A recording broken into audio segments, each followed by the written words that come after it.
नमस्कार, जय जोहार दोस्तों। आज बात करने वाले हैं रायगढ़ में हो रही वनों की कटाई को लेकर। जी हाँ साथियों, पहले हसदेव अरण्य, अब रायगढ़ के जंगलों की कटाई की जा रही है। किस प्रकार से सरकार अडानी के साथ मिलकर बहुत सारे लाखों पेड़ों की कुर्बानी देने वाली है, सब पे आज हम डिटेल से चर्चा करने वाले हैं और इनसे हम क्या सीख ले सकते हैं ये भी हम आगे बात करेंगे।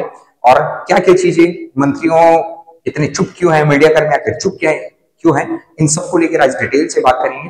तो सबसे पहले चलो शुरुआत करते हैं आज की जो चर्चा है उस पर बात करते हैं दोस्तों कि प्रधानमंत्री हमारे नरेंद्र मोदी जी द्वारा एक अभियान चलाया जा रहा है, एक पेड़ मां के नाम।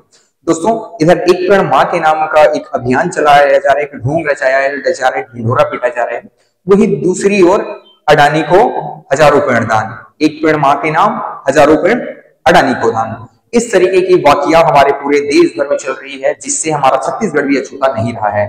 और हमारे छत्तीसगढ़ में फिलहाल हसदेव अरण्य की कटाई के बाद 1 लाख पेड़ों की जो कटाई, 94,000 लगभग 94,800 लगभग पेड़ों की कटाई हसदेव अरण्य में करने के बाद अब भैया रायगढ़ के जिले के जो तमनार ब्लॉक है वहां पे पेड़ों की कटाई शुरू हो चुकी है। वहां पे ग्रामीणों के विरोध करने के बाद, या फिर ये यूं बोले कि वहां के आसपास के लोगों के जब विरोध करना चालू किए तो वहां के लोगों को जबरन ही भर के गाड़ी में, जिप्सी में भर के उनको जेल में ले जाकर डाला जा रहा है। बहुत सारी चीजें हैं दोस्तों जिसपे आज मैंने कुछ पॉइंट यहाँ पे मेंशन किया जिसपे हम लोग चर्चा करते हैं। सबसे पहले हसदेव के बाद रायगढ़ क्यों, कहने का मतलब ये है कि हसदेव कटाई के बाद रायगढ़ क्यों, और इसके बाद हो सकता है आपका जिला, हमारा जिला भी इसके चपेट में आ जाए। आखिर पूरा जो भारत के अदर स्टेट हैं या फिर यूं कहें कि बड़े बड़े उद्योगपति हैं, केवल छत्तीसगढ़ को क्यों देखा जा रहा है, क्यों देख रहे हैं? तो छत्तीसगढ़ दोस्तों आप सबको पता है प्राकृतिक संपदा से परिपूर्ण एक बहुत ही खूबसूरत सा, और उसके अंदर हम दबी हुई कोयले की बात करें या फिर माइंस की बात करें तो माइंस से इन लोगों को बहुत ही ज्यादा प्रॉफिट होता है। यहाँ पे जो कोयला है, यहाँ पे जो टीन है, यहाँ पे जो बॉक्साइड है, यहाँ पे जो चूना पत्थर है, काफी हाई और रिच अमाउंट वाली होती है। यहाँ कहने का मतलब ये है कि इनकी क्वालिटी बहुत हाई लेवल की रहती है, उच्च स्तरीय क्वालिटी गुणवत्ता होने की वजह से जितने भी अदर स्टेट के जो गवर्नमेंट है, इसके अलावा जो उद्योगपति हैं, छत्तीसगढ़ को आशा भरी उम्मीद से देखते हैं, आशा भरी निगाहों से देखते हैं।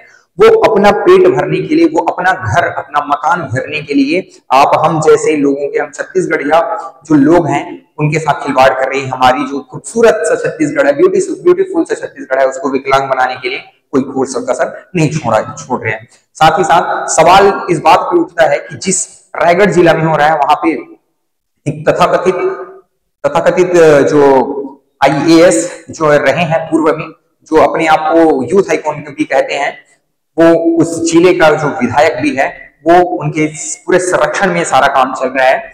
जिस तरीके से अभी तक कोई आवाज नहीं उठ रही। इसके अलावा इस बात को लेकर मैं एकदम शॉक्ड हूं कि अभी तक कोई मीडिया कर्मी इस बात को क्यों नहीं उठा रहा है। बहुत ही कम मीडिया कर्मी है जो ये दुस्साहस दिखा पा रहे हैं कि सरकार के अगेंस्ट कैसे बोला जाए, क्योंकि कहीं ना कहीं जो कांग्रेस हमेशा से ब्लेम करती आई है कि जो अडानी है वो कहीं ना कहीं बीजेपी उसको फायदा पहुंचाने का काम करती है। चीजें जो भी हो साथियों, अगर डेवलपमेंट की बातें हैं तो अच्छी बात है, डेवलपमेंट होनी चाहिए, लेकिन आप हमारे और हम सब की संपत्ति के साथ खिलवाड़ करके आप किसी व्यक्ति विशेष की संपत्ति बढ़ाने के लिए आप डेवलपमेंट कर रहे हो, तो ये कहाँ का न्याय है? सोचने वाली बात। इसीलिए मैंने लिखा है कि मीडिया चुप का क्यों है आखिरकार।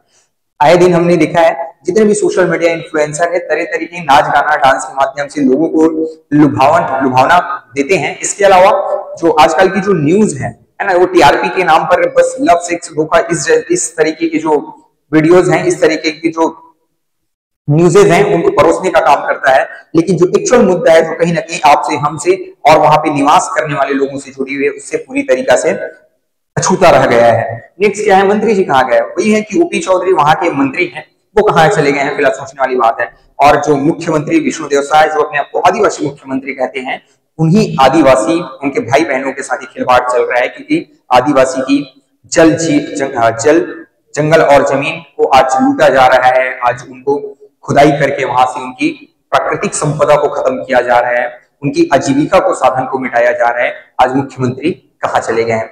और वहां के जो OP चौधरी हैं, जो वित्त मंत्री हैं, वो कहाँ चले गए हैं? जल जंगल और जमीन की लड़ाई की बात करने वाले, सत्ता में आने से पहले दुनिया भर के वादा करने वाले, ढिंढोरा पीटने वाले, इस तरीके के जो झूठे नेता है, मंत्रीगण है, वो कहाँ चले गए हैं? कहीं ना कहीं उन्होंने फिर से अपनी एक बार औकात दिखाई है कि किस तरीके से चाहे आप लूट के ले जाओ, हमें कोई फर्क नहीं पड़ता, क्योंकि कहीं ना कहीं उनका संरक्षण प्राप्त है। ये एक अकेला ऐसा मामला नहीं है दोस्तों, हमने हसदेव का भी देखा था। इसके अलावा हमने, मैं जिस गृह जिले से आता हूँ राजनांदगांव की बात करें, 350 करोड़ की जो रेत है उस पे आए दिन अभी बहुत सारे हमने देखे होंगे, अफरा तफरी मची हुई थी, ग्रामीणों पे गोली चला दिए गए हैं जो रेत निकालने वाले हैं उन्होंने। उसमें भी बहुत सारे नेताओं के नाम आए हैं, लेकिन उनसे उनको बचाने की कोशिश की जा रही है। तो आखिर मीडिया फिर चुप क्यों रहता है, ये चीजें समझ में नहीं आती। नेक्स्ट क्या है भाई, ये आदिवासी मुख्यमंत्री होने के बाद भी वो किस तरीके से आदिवासियों के जीवन के साथ, उनकी आजीविका के साथ खिलवाड़ कर रहा है, ये आपसे और हमसे छिपा नहीं है, हम सबको दिख रहा है। बहुत सारी चीजें हैं दोस्तों। अंत में कंक्लूजन क्या निकलना है, तो कंक्लूजन ये है कि वही है कि अगर मेरा काम हो गया उसके बाद मैं आपको जय श्री राम करके निकल जाऊंगा। ये जितने भी नेताओं का, मंत्रियों का या फिर विधायकों का ये ओपिनियन होता है, ये उनका मत होता है।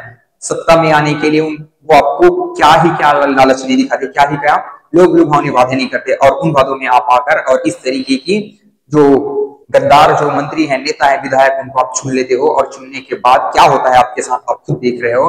आपका बच्चा बेरोजगारी से मर रहा है, आप जो स्वास्थ्य संबंधी समस्या है उनसे मर रहे हैं, खेतों में कितनी ज्यादा लागत बढ़ चुकी है खेती में, उनसे मर रहे हैं, प्रॉपर आपको खाद प्रोवाइड नहीं किया जा रहा है, प्रॉपर आपको बीज प्रोवाइड नहीं करवाया जा रहा है, 1000 रुपए महीने देकर आपके और आपके परिवार के भविष्य को पूरा छीना जा रहा है। इस बात को हमको और आपको ध्यान से समझना चाहिए, और इस बात पे हमको गौर करना चाहिए कि किस तरीका से आपको और हमको पंगु बनाया जा रहा है। मुफ्त की राशन देकर किस तरीके से आपका पूरा मनोबल गिराया जा रहा है, और आपको एक चंगुल में फंसा के किस तरीके से आपको निचोड़ा जा रहा है, और निचोड़ के किस तरीके से आपको फेंका जा रहा है, ये आप भी नहीं समझ रहे हैं। कंक्लूजन यही है, इनसे लर्निंग क्या ले सकते हैं, तो लर्निंग यही है कि भैया जितने भी वादे करते हैं, जितने भी सत्ता में आने से पहले वादे करते हैं, उनकी कॉलर पकड़ के उनको जूता मारना चाहिए। इस तरीके के जो लोग लुभावने वादा करने के बाद इस तरीके से आपके जो हक के साथ खिलवाड़ करता है, हमारे छत्तीसगढ़ की प्राकृतिक संपदाओं के साथ जो खिलवाड़ करते हैं, उसको जूता मारना चाहिए। क्योंकि कहीं ना कहीं प्रकृति है तो हम हैं, और हम हैं तो प्रकृति है। इस तरीके से एक दूसरे से जो को रिलेशन हमारा बंधा रहता है, वो बंधा होना चाहिए। क्योंकि प्रकृति जितना देती है, आप जितना उनको नष्ट करने की कोशिश करोगे, वो सृजन का बीज है, उतने ही पावर के साथ वो वहां से उगेगा और आपको विनाश जरूर करेगा। हमने बायोलॉजी वाले हैं, बायोलॉजी वाले बहुत लॉ ऑफ डार्विन पढ़ते हैं। इसके अलावा बहुत सारे ऐसे नेचुरल थ्योरीज हैं जो बताते हैं कि सर्वाइवल ऑफ द फिटेस्ट। तो कहीं ना कहीं सर्वाइवल ऑफ द फिटेस्ट का जो काम है हमारे यहाँ फिलहाल केवल उद्योगपतियों और मंत्रियों को है। वो छोटे तबके के लोगों को, जिसपे छोटे छोटे लोग अपनी आजीविका के लिए निर्भर है, ऐसे लोगों को दबा के वो उनका राज करना चाहते हैं, और राज करके उनको खत्म करना चाहते हैं। वो तो बड़े बड़े बिल्डिंग बना के मार्च में जाने की बात कर रहे हैं। आप कहाँ जाओगे, हम कहाँ जाएंगे, सोचा है कभी? तो जब भी आप सरकार चुने, एक अच्छे, ईमानदार और नेक सरकार चुने, और इस तरीके की जो वाकयात होती है, इस तरीके की घटनाएं होती है, तो आपका और हमारा दायित्व बनता है, जो सरकार में आपको वादा करके आए हैं उनको चप्पल से मारिए, उनको जूते मारिए, अगर चीजें समझ नहीं आ रही है तो। दोस्तों मिलते हैं अगले वीडियो में किसी और टॉपिक के साथ। किस टॉपिक पे आप वीडियो देखना पसंद करेंगे आप जरूर बताएंगे। कोशिश करूंगा कि मैं अपना ओपिनियन रख पाऊं और सही इंफॉर्मेशन आप तक पहुंचा पाऊं। और बेल आइकन को आप क्लिक कर दीजिए ताकि आपको नोटिफिकेशन और हमको मोटिवेशन मिलता रहे, ताकि भविष्य में हम आपके लिए ऐसे कुछ वीडियोस बना सकें। दोस्तों तो फिलहाल गुस्सा बहुत ज्यादा है, क्योंकि कहीं ना कहीं हमारे छत्तीसगढ़ की खूबसूरती के साथ खिलवाड़ किया जा रहा है, हमारे छत्तीसगढ़ के लोगों की आजीविका के साथ खिलवाड़ किया जा रहा है।